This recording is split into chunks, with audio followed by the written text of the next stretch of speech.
Hi, this is Jacqueline Bloomfield with my Week 6 Bio 240 lab video on the digestive system, where I will be discussing the process of digesting a cheeseburger, sort of when you're eating it and then after you eat it, when it enters your body, what happens to it. So when you get a cheeseburger, the first thing that you do, obviously, is you take bites out of it. So that's the mechanical breakdown of your food. You're physically tearing it and grinding it with your teeth in your mouth. So that's the first step to eating a cheeseburger.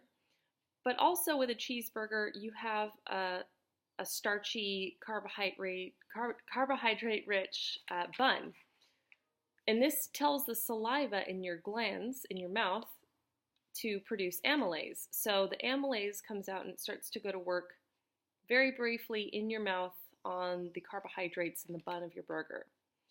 So after you chew it sufficiently enough, your tongue forms a bolus out of the masticated food, and it pushes it through the pharynx down your esophagus. So your bolus now travels down your esophagus via peristalsis into the stomach. So once it reaches the stomach, your stomach produces hydrochloric acid, which helps to liquefy the food, so that way it's a little bit easier to travel through the small intestine.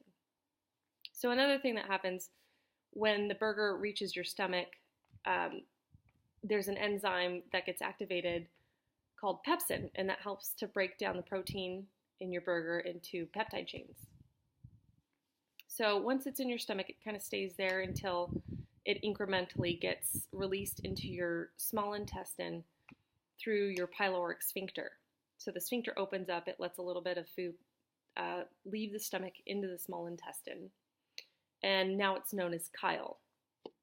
So that your chyle enters the small intestine, and the walls of your small intestine start to produce intestinal fluid, which is going to break down and absorb the majority of your burger at this point.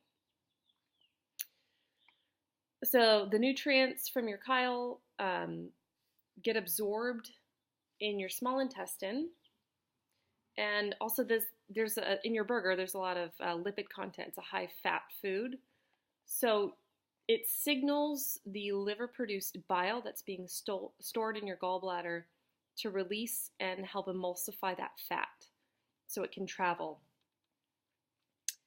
Okay, so after it leaves your small intestine, your chyle is now going to be called chyme. It's going to enter into your large intestine.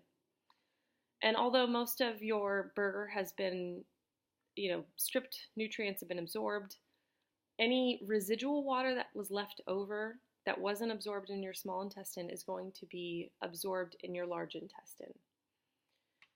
And the biggest feature and function of your large intestine, which is going to happen to any food that you eat, including the cheeseburger that we're discussing, is that it's going to be converted so that chyme is going to be converted into feces, which gets stored in your rectum, and then it exits finally out of your anus in a process called defecation when you're ready to do that. Thanks for watching.